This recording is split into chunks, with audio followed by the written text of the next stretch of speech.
yang dibuka, dia bisa mengontrol bacaan sholat kita.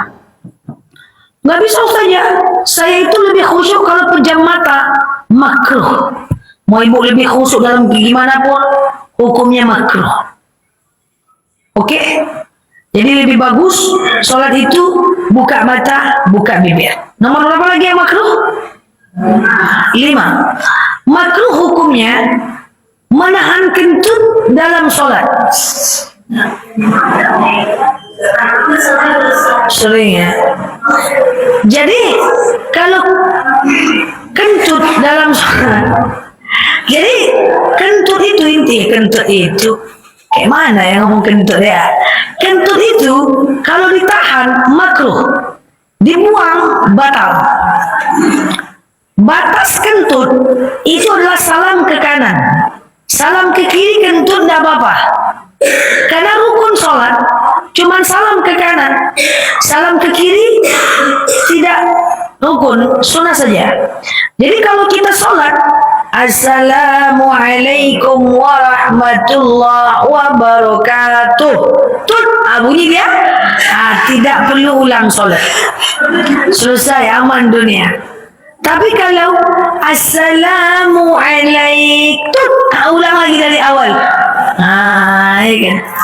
Jadi kalau ditahan dia makruh, kalau dibuang sayang. Oh enggak gitu ya, kalau ditahan makruh, dibuang dibuang batal. Kentut membatalkan sholat dan membatalkan wudhu. Ulang wudhu lagi. Nah, kadang-kadang ada orang-orang yang seperti ini, dia selalu merasa-rasa kentut. Enggak kentut loh, tapi rasa-rasa aja kentut. Tadi aku kentut enggak ya, kentut, asik kentut yang dibahas ya kan. Sahabat pernah merasakan seperti ini. Seorang sahabat pernah bertanya kepada Rasulullah Sallallahu Alaihi Wasallam, "Ya Rasulullah, ash'uru tumata, aku selalu merasa-rasa kentut." Jadi sahabat ini ngomong, "Ya Rasulullah, aku itu selalu merasa-rasa kentut." Maka pernah merasa-rasa kentut, pernah? Maka apa kata Rasulullah? Bukanlah kentut namanya, hatta yasma' sautan wa yaj'alur rihan. Bukanlah kentut namanya, tafadhal. Bukanlah kentut namanya sampai kau dengar bunyinya atau kau cium baunya. Maksudnya apa? Bukanlah kentut kalau kau cuman ragu aja, itu cuman was-was saja, itu bukan kentut namanya. Makanya dalam fikih ibadah, kalau ibu habis ngambil wudhu, lalu ibu masuk ke masjid, atau ibu mau melakukan sholat, kadang-kadang kan suka ragu-ragu tuh, tadi aku udah kentut gak ya? Tadi batal gak ya? Tadi aku basuh tangan gak ya? Tadi aku basuh kepala gak ya? Pernah gak ragu-ragu kayak gitu? Udah selesai kita ngambil wudhu, baru kita ragu. Maka saya sampaikan, dalam kaidah fikihnya, ketika kita ragu tentang ibadah, tapi ibadah itu udah kita kerjakan, maka abaikan, jangan diulang lagi. Nanti jadi kebiasaan. Contoh, ambil wudhunya udah selesai, nyampe ke rumah masuk dalam rumah, lalu kemudian kita selalu nih berpikir, tadi batal nggak ya? Tadi batal nggak ya? Tadi aku basuh muka nggak ya? Pernah ragu begitu? Maka kalau ragu begitu, jangan diulang wudhunya. Jangan, itu cuman godaan setan. Atau ibu lagi sholat, setelah salam, Assalamualaikum warahmatullah, Assalamualaikum warahmatullah, lalu ibu ragu, tadi aku tahiyat awal nggak sih? Sholat itu udah selesai, baru ibu ragu, maka ibu tidak perlu mengulang. Itu sama dengan kalau ibu tawaf. Misalnya ibu tawaf nih, ibu ragu nih, setelah selesai tawaf, ini tadi 7 atau 6 ya? 7 atau 6 ya? 7 atau 6 ya? Maka tidak perlu lagi mengulang tawafnya. Pokoknya, kalau keraguan itu terjadi setelah kita melakukan sebuah ibadah, abaikan. Tapi, kalau keraguan kekeliruan itu terjadi saat kita sedang melakukan ibadah, boleh disiasati. Contoh, di kamar mandi lagi wudhu, tadi aku baca niat nggak ya? Tadi aku baca niat nggak ya? Ulang, itu boleh. Atau lagi sholat, pas baca ayat pendek, tadi Al-Fatihah terbaca nggak ya? Terbaca nggak ya? Ulang aja Al-Fatihahnya, boleh. Atau lagi sholat, lupa rakaat, boleh sujud sahwi. Tapi kalau udah selesai melakukan ibadah, nggak usah diulang. Jangan, nanti kebiasaan was-was dari syaitan. Oke, jadi bukan kentut namanya sampai kau dengar bunyinya atau kau cium baunya.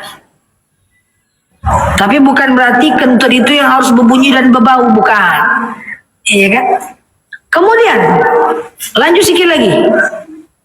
Makruh hukumnya udah selesai makruh ya. Coba apa aja tadi yang makruh? Mengantuk dalam sholat, menguap, menahan kentut, nengok ke atas. Udah itu aja. Menahan apa?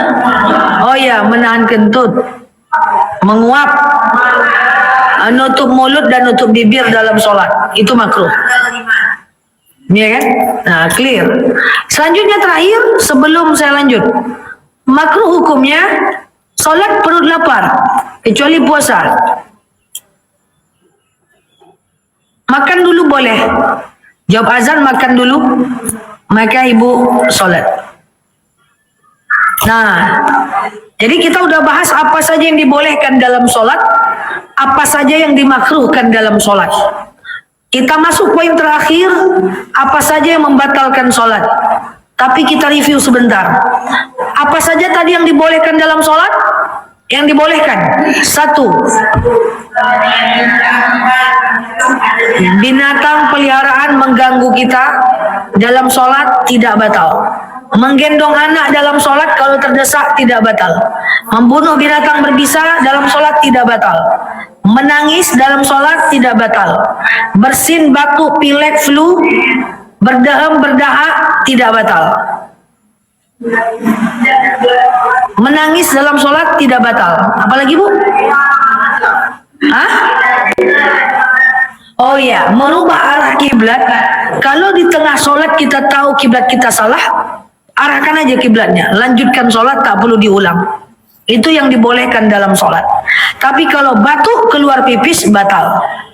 Buka celananya, cebok, ambil wudhu lagi. Bersin keluar buang angin tentu batal. Iya kan? Nah, itu yang membatalkan, itu yang dibolehkan dalam sholat. Kemudian yang kedua yang dimakruhkan dalam sholat, mengantuk dalam sholat makruh, menguap dalam sholat makruh. Jadi tahan kalau bisa. Menghadap ke atas dalam sholat makruh, membuka mata dan membuka bibir dalam sholat makruh. Jadi sholat nutup mata, nutup bibir. Jadi sholat itu buka mata, buka bibir, gitu ya, sampai telinga kita mendengarkan bacaan kita.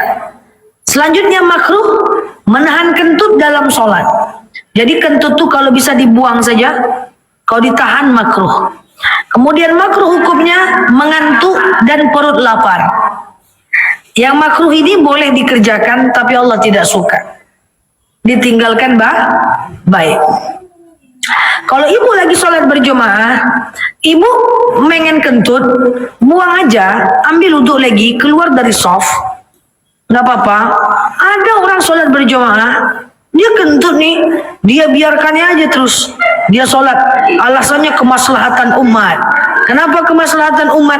Biar shaf nggak putus. Tapi nggak dia ulang sholatnya. Coba bayangkan itu. Lebih bagus keluar aja, ambil wudhu, balik lagi ke shaf, dapat pahala 27 derajat walaupun terlambat. Nanti kan orang bergeser. Nah kalau orang nggak ngerti, dia nggak geser, kita ambil posisi itu lagi.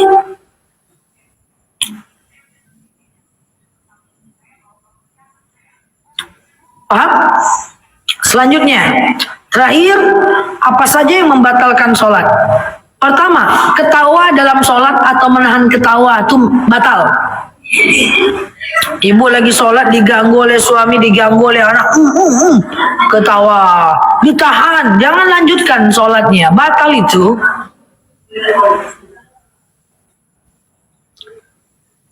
Kemudian makruh hukum, makruh, batal sholatnya, ngomong pakai bahasa Indonesia. Iya bang, batal ya. Ada kita ngomong pakai bahasa Indonesia. Nah, saat sujud terakhir, ketika mau habis sholat, itu kan kita dianjurkan doa tuh. Di sujud terakhir ketika mau habis sholat, sebelum at-tahiyatul mubarakatus sholawatut, kan kita sujud tuh, kan ada bacaan doa sujud terakhir, sangat dianjurkan.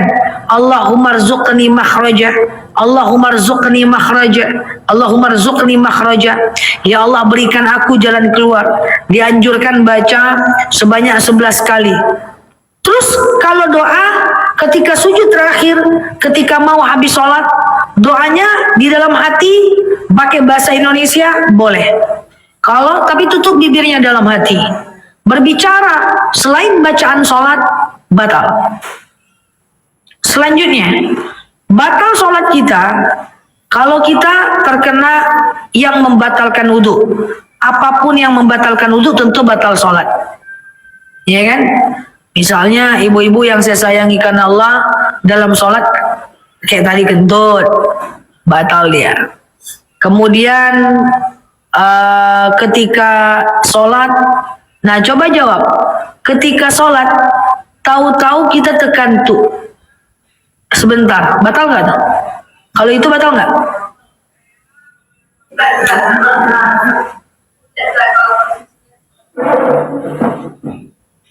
Oke, betul.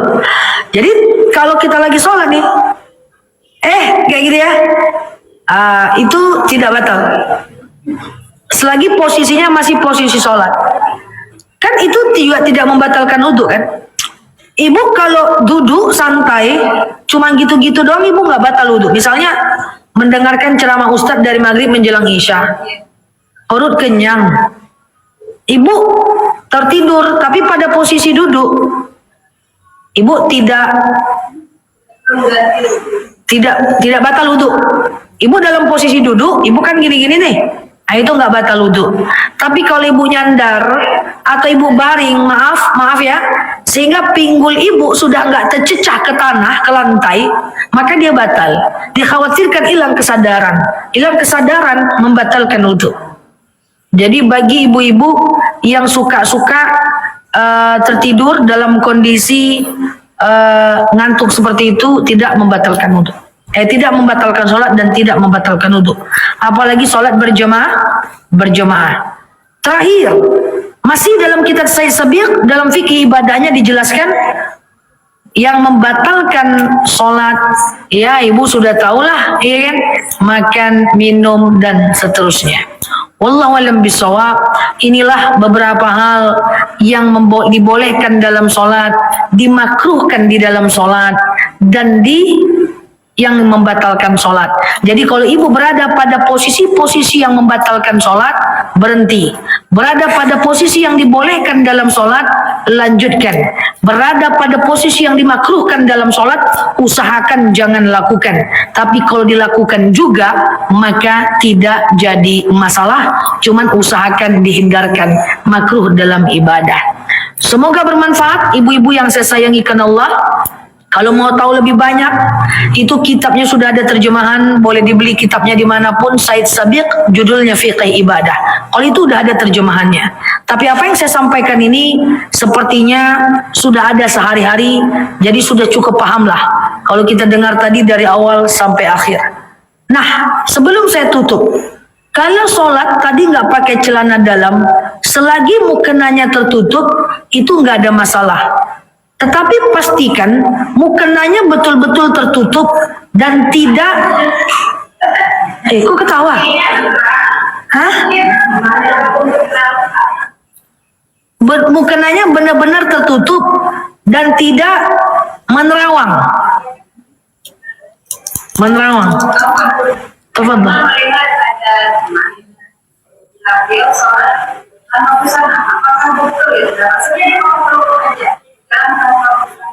Sebenarnya nggak apa-apa Bu, karena inti sholat nutup aurat.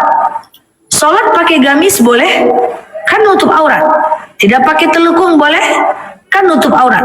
Sebenarnya inti sholat itu nutup aurat. Cuman kita takut mukenanya itu. Mukena sekarang ini lucu-lucu. Ada bolong-bolong di sini. Iya kan?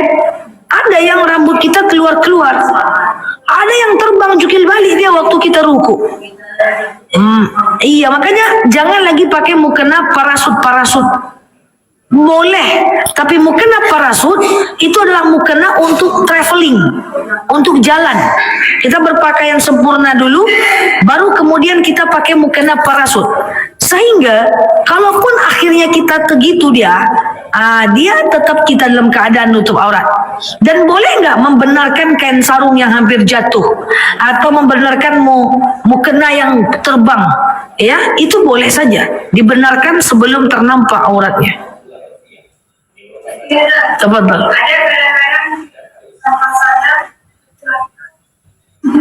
Oh, nggak bisa. Baik, untuk mukena tidak bisa terkena jidat. Jadi baik laki-laki kalau pakai sorban, perempuan kalau pakai mukena atau kerudung, itu ketika dia sujud, jidatnya tidak boleh kena benda yang bergerak, termasuk sorban, nggak bisa. Laki-laki kan suka pakai sorban tuh. Kalau dia sujud, itu sorbannya mesti tidak boleh kena jidat. Ini harus nempel di sejadah supaya nanti jidat kita menjadi tempat saksi di yaumil akhir. Pernah nggak lihat orang sholatnya pindah-pindah? Qobliyahnya di sini, sholat wajibnya di sini, ba'diyahnya dia pindah lagi. Kenapa dia pindah-pindah? Karena dia ingin menjadikan bukti sebagai saksi di tempat sujud yang banyak. Tapi pindahnya jangan jauh-jauh. Qobliyah di sini, ba'diyahnya di dapur, itu nggak. Bahkan sangat disunahkan untuk pergi ke masjid itu lewat di kondisi tempat yang berbeda. Pergi lewat sini, pulang lewat belakang. Tapi janganlah sampai ke pasar loket. Ya kan? Nah, saya jadi kangen dengan kiai saya. Kiai saya itu meninggal di usia 40 tahun. Kiai Haji Dr. Andus Mukhtar Abdul Witri. Saya teringat betul beliau itu kalau pergi ke masjid selalu lewat depan, pulang selalu lewat belakang, sambil beliau megang tasbih dan berzikir. Saya tanya, pakai bahasa Arab, kami wajib pakai bahasa Arab. Kenapa mutar? Supaya ini tempat jadi saksi kiai, kalau kiai berhadapan di hadapan Allah. Itu ya. Jadi dia muter jalannya, beliau muter jalannya. Itu Masya Allah. Ya. Ini jangankan muter, lurus saja tak tercecah kaki ke masjid ya. Kan gitu. Jadi itu boleh, sangat disunahkan. Wallahu a'lam bishawab. Demikian dari saya. Wallahu a'lam bishawab. Ila hazihi niyah al-Fatihah.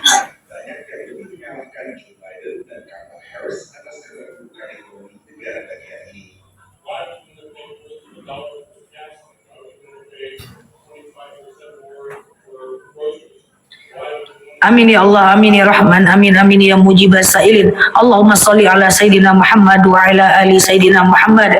Allahumma inna nas'aluka ridhaka wal jannah, na'udzubika min sakhatika wan nar. Allahumma inna nas'aluka salamatan fi dinina, afiyatan fi jasadina, ziyadatan fi ilmina, barakatan fi rizqina, taubatan qabla al-maut, rahmatan 'inda al-maut, maghfiratan ba'da al-maut. Allahumma hawin 'alaina fi sakaratil maut wan najata minan nari wal 'afwa 'inda الحساب. اللهم أنت السلام ومنك السلام وإليك يعود السلام. فحينا ربنا بالسلام ودخلنا الجنة دار السلام. تباركت ربنا وتعاليت يا هذا الجلال والإكرام. اللهم إنا نعوذ بك من الهم والحزن، نعوذ بك من العجز والكسل، نعوذ بك من الجبن والبخل، نعوذ بك من غلبة الدين وقهر الرجال. اللهم يسر علينا أمورنا ولا تعسر علينا أمورنا يا رب العالمين. Allahumma in kana rizquna fis sama fanzilhu wa in kana rizquna fil ardi fa akhrijhu wa in kana rizquna ba'idan faqribhu wa in kana rizquna haraman fatahhirhu wa in kana qalilan fakathirhu ya rabbal alamin. Allahumma inna na'udzu bi kalimatillahi tammati min syarri ma khalaq. Allahumma inna na'udzu bi kalimatillahi tammati min syarri ma khalaq. Allahumma inna na'udzu bi kalimatillahi tammati min syarri ma khalaq. Allahumma innaka 'afuwun karimun tuhibbul 'afwa fa'fu anni. Allahumma khususan ila arwahi ustazina Kiai Haji Mukhtar Abdul Witri wa ila arwahi kulli muslimina wal muslimat. Allahumma fil lahum warhamhum wa'afi wa'fu anhum wa akrim nuzulahum wa wasi' madkhalahum waghsilhum bil ma'i was salji wal barad wa nakhihim minal khataaya kama yunakka sabul abyadu minad danasi wa abdilhum daran khairan min dari mu'alla khairan min ahlihim ya rabbil alamin. Allahumma khususan ila arwahi Ustadzina Kiai Haji Mukhtar Abdul Witri. Allahumma ja'al qabrahum rawdatan min riyadil jannah wa la taj'al qabrahum huratan min hubarin niran. Allahumma ansur ikhwanana mujahidina fi Palestin. Allahumma ansur ikhwanana mujahidina fi Gaza. Allahumma ansur ikhwanana mujahidina fi Indonesia ya rabbal alamin. Allahumma khususan ila hadhil jamaah wa ila hadal mustama'ina wal mustami'at. Allahumma anzil rahmataka wa maghfirataka wa salamuka wa barakatuka sihataka ilaina ya rabbal alamin. Allahumma istajib du'ana ya Allah, sajib du'ana ya Rahman, sajib du'ana ya Rahim ya mujibas sa'ilin. Allahumma salli ala Sayyidina Muhammad wa ala ali Sayyidina Muhammad. Subhana rabbika rabbil izzati amma yasifun. Salamun alal mursalin. Alhamdulillahi rabbil alamin. Wallahu a'lam bisawab. Usikum wa nafsi bitaqullah. Wallahul muwafiq ila aqwamat thariq. Assalamualaikum warahmatullahi wabarakatuh.